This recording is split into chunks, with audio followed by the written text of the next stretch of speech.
కర్కాటకం వారికి గనక చూసుకున్నట్లయితే మీకు ప్రస్తుతం 9వ స్థానంలో ఉండేటువంటి శని భగవానుడు వక్రిస్తున్నాడు. దీనివల్ల భాగ్యంలో కంటే కూడా అష్టమ ఫలితాలు ఎక్కువగా వస్తుంటాయి అష్టమ స్థానంలోకి వెళ్తున్నందుకు. కాకపోతే అష్టమంలో కంప్లీట్గా వెళ్ళాడు, బట్ వక్రిస్తాడు. మరి అష్టమంలో రాహు ఉన్నాడు, మీకు 2వ స్థానంలో శుక్రకేతువులు కలిసి ఉంటూ ఈ యొక్క శుక్రుడు ఆగస్ట్ 2వ తేదీ నుంచి డిసెంబర్ 10వ తేదీ వరకు ఈ శని వక్రగతి ఉంటుంది. కాకపోతే ఈ శుక్రుడు ఆగస్ట్ 2వ తేదీ నుంచి నీచ స్థానంలోకి వెళ్తున్నాడు. మరి మీ ఈ యొక్క వక్రగతి వల్ల మీకు కలిగే ఫలితాలు ఏమిటి, ఏ దేవతారాధన చేసుకోవాలి, ఎటువంటి విషయాల పట్ల మీరు జాగ్రత్తగా ఉండాలి. అదేవిధంగా మీ జన్మజాతకంలో పర్సనల్ చార్ట్లో గనక ఏదైనా ఒక గ్రహం వక్రించున్నప్పుడు మీకు అసలు మీ జన్మ ఎందుకు, అంటే వక్రించున్నప్పుడు మీ జన్మ ఎందుకు జరిగింది, దానివల్ల పూర్వజన్మ కర్మ ఏది క్లియర్ చేసుకోవడానికి జన్మ ఎత్తారు అనేటువంటి అంశాలు చెప్తుంది నేనైనప్పటికీ చెప్పిస్తుంది సాక్షాత్ లలిత అమ్మవారిగా భావిస్తూ ఆ లలితాంబిక అమ్మవారి యొక్క అనుగ్రహం మీకు పరిపూర్ణంగా కలగాలని మనస్ఫూర్తిగా కోరుకుంటూ, ఇక్కడ భాగ్యంలో ఉండేటువంటి శని వక్రించినందుకు కొంత రీసెర్చ్ రిలేటెడ్ సంబంధించినటువంటి ఏవైతే ఉంటాయో ఎడ్యుకేషన్లో అటువంటి వాటికి చాలా బాగుంటుంది చెప్పాలంటే. కాకపోతే ఇది అష్టమంలోకి వెళ్తున్న శని కాబట్టి వాహనం మీద వెళ్ళేటప్పుడు అతివేగం పనికిరాదు. అలాగే ఇక్కడ కొన్ని ఇన్వెస్ట్మెంట్స్ విషయంలో కొంత విదేశాలకు వెళ్ళడానికి మాత్రం యోగిస్తుంది. ఎందుకంటే కర్మకారకుడు శని రాహు వైపు వెళ్తున్నాడు, విదేశాలకు వెళ్ళి అక్కడ ఏదైనా రీసెర్చ్ చేయడానికి విదేశాలకు వెళ్ళడానికి చాలా యోగిస్తుంది. కాకపోతే ఇక్కడ మీకు 2వ భావంలో ఎప్పుడైతే ఈ శుక్రుడు మరియు కేతువు కలిసి ఉన్నారో ధనం విషయంలో ఆగస్టు 2 వరకు కొంచెం జాగ్రత్తగా ఉండండి. 3వ భావంలోకి ఎప్పుడైతే శుక్రుడు వెళ్ళిపోతాడో అక్కడ కొంచెం స్త్రీలతో ఎవరితోనైనా కమ్యూనికేట్ చేసే విషయంలో జాగ్రత్తగా ఉండండి. ఎక్కువగా సుబ్రహ్మణ్యేశ్వర స్వామి ఆరాధన చేయండి, అన్ని విధాలు బాగుంటుంది. భృగునందనాడే అనేటువంటి శాస్త్రం పరంగా ఒక గ్రహం వక్రించి ఉంది మీ పర్సనల్ చార్ట్లో అనుకుంటే అది ఊరికనే వక్రించడం అని కాదు, మీరు ఆ సమయంలో ఎందుకు పుట్టారు అంటే గురువు వక్రించాడు, లేదా శని వక్రించాడు, శుక్రుడు బుధుడు లేదా కుజుడు వక్రించాడు, మిగతా రాహుకేతువులు రవిచంద్రులు అయితే వక్రించడం చెప్పాం. అయితే ఒకవేళ వక్రించిన నక్షత్రంలో ఉంటే అప్పుడు మళ్ళీ దాని ఫలితం వేరే ఉంటుంది. అయితే ఇక్కడ ఉదాహరణకి మనం శనిదే తీసుకుందాం. ఎవరి పర్సనల్ చార్ట్లో అయినా శని గ్రహం కనుక వక్రించినట్లయితే రూల్ నెంబర్ 1, అది ఏ రాశిలో ఉండి వక్రించింది, వక్రించినప్పుడు వెనక రాశి ఫలితాలు ఇస్తుంది, వెనక రాశుల్లో 159లో ఏ గ్రహాలు ఉన్నాయి ఇది చూడాలి. దీనివల్ల మీకు ఆ వక్రించడం వల్ల సహజంగా ఏంటంటే మనం చూడండి, ఏదైనా శని ముఖ్యంగా అందులో పర్టికులర్గా శని భగవానుడు కనుక వక్రించినట్లయితే మీరు కెరియర్ కోసం మీ లైఫ్లో ఒక మంచి కెరియర్ రావాలంటే ఉన్న ప్లేస్ నుంచి మారాలని చెప్తుంది. మారిన తర్వాత ఎక్కువ సఫర్ అయ్యి మీరు సక్సెస్ అవుతారా లేకపోతే ఈజీగా సక్సెస్ అవుతారా అనేది ఇట్స్ డిపెండ్ ఆన్ మీ పర్సనల్ చార్ట్లో శనికి వెనక రాసుల నుంచి ఉండే గ్రహాల యొక్క స్థితిని బట్టి ఆధారపడి ఉంటుంది, గుర్తుపెట్టుకోండి. వక్రించి ఉచ్చ స్థానంలోకి వెళ్తున్నాడు, వక్రించి నీచంలోకి వెళ్తున్నాడు. ఇప్పుడు ఉదాహరణకి శని వృషభంలో ఉండి వక్రించి నీచంలోకి వెళ్తున్నాడు, ఇట్స్ నాట్ గుడ్. బట్ అదే ధనస్సులో ఉండే వృశ్చికంలో ఉండే శని వక్రించాడు, అప్పుడు ఉచ్చ స్థానంలోకి వెళ్తాడు. అంటే ఉచ్చమా నీచమా ఏ గ్రహం వక్రించినా వెళ్ళి ఏ రాసులతో కనెక్ట్ అవుతుంది, ఏ గ్రహాలతో కనెక్ట్ అవుతుంది, ఎటువంటి విషయాలను సూచిస్తుంది అనే విషయాన్ని చూసుకోవాలి. సో ఫస్ట్ ఆఫ్ ఆల్ శని అనేది కర్మకారకుడు. రెండు జాబులు చేయడం లేకపోతే ఉన్న జాబ్ కోసం వేరే ప్రాంతానికి వెళ్తే సక్సెస్ అవ్వడం అనేటువంటిది ఇస్తుంది, గుర్తుపెట్టుకోండి. ఇక రెండవది గురువు.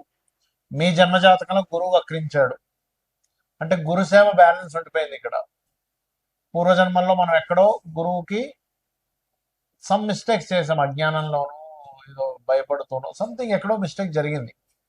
అంటే కొన్నిసార్లు మనం తెలియకుండానే కొంతమందికి తెలియకుండానే జరిగిపోతుంటాయి, మన కోరికల వల్ల లేకపోతే మన ఇష్టాల వల్ల మనం అనుకునేటువంటి కొన్ని పనుల వల్ల ఏదో అలా గురువు విషయంలో కూడా ఏదో తప్పిదం జరిగింది, దాన్ని ఫుల్ఫిల్ చేసుకోవడానికి వచ్చారు భూమి మీద కానీ అర్థం చేసుకొని వీలైనంత మటుకు ఆధ్యాత్మిక చింతనలో ఉండడము.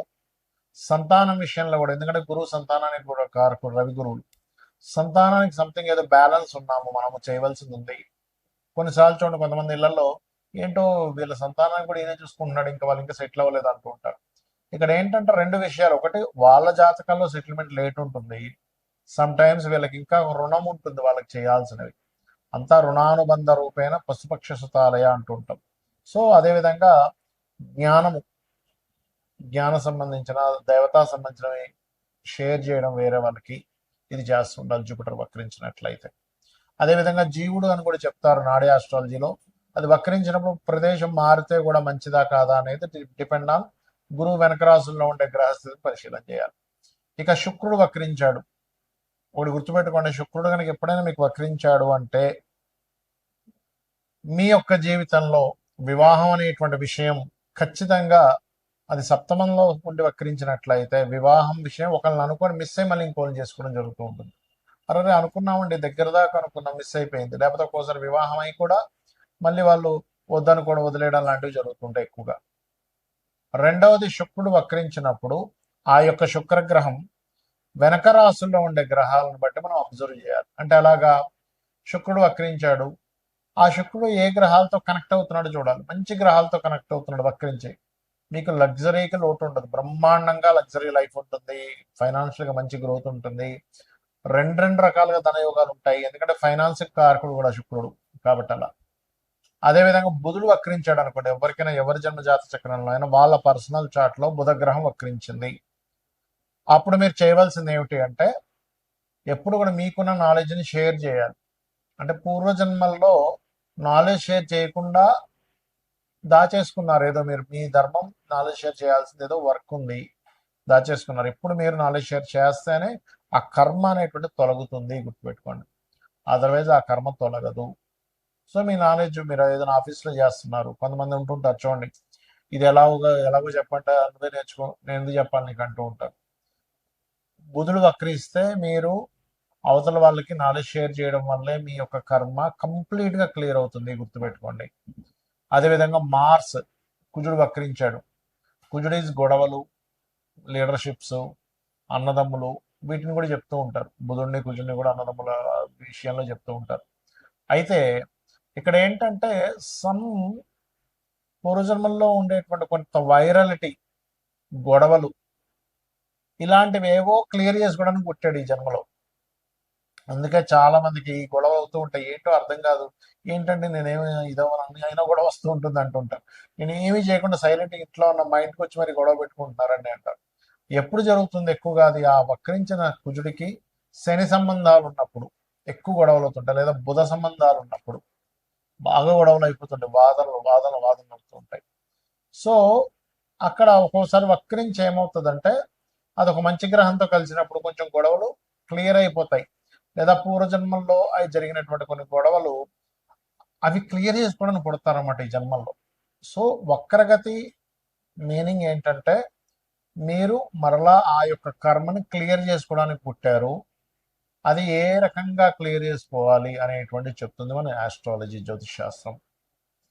అలాగే ఇక్కడ మనం ఇందాక చెప్పుకున్నాం, రాహుకేతువులు అయితే ఎప్పుడు వక్రించే ఉంటాయి, ఎందుకంటే వక్రగతిలో తిరుగుతుంటారు. గ్రహాలని మేషం, వృషభం, మిథునం, కర్కాటకం ఇలా క్లాక్ వైజ్ లో తిరుగుతూ ఉంటాయి, రాహుకేతులు మాత్రం యాంటీ క్లాక్ వైజ్ లో తిరుగుతుంటాయి. అంటే మేషం నుంచి మీనం, కుంభం, మకరం, ధనస్సు, వృశ్చికం, తుల, కన్య, సింహం, కర్కాటకం, మిథునం, వృషభం అని ఇలా యాంటీ క్లాక్ వైజ్ లో తిరుగుతూ ఉంటాయి.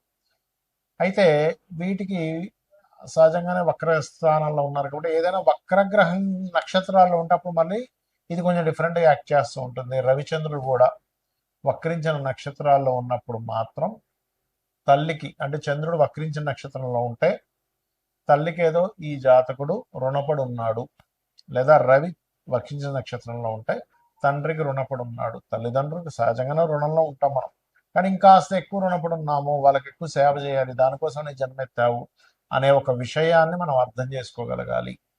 అయితే జాతక చక్రం మీకు తెలిసినా తెలియని ఎలా ఉన్నా రోజు ఉదయం సాయంత్రం లలిత గనక చేసుకోగలిగితే, లలిత సహస్రనామాలు గనక చేసుకోగలిగితే మన పూర్వజన్మ కర్మ తొలగిపోతుంది. ఖచ్చితంగా మనం ఆనందంగా హ్యాపీగా ఉండేటువంటి లైఫ్ లీడ్ చేయగలుగుతాం. శ్రీమాత్రే నమః.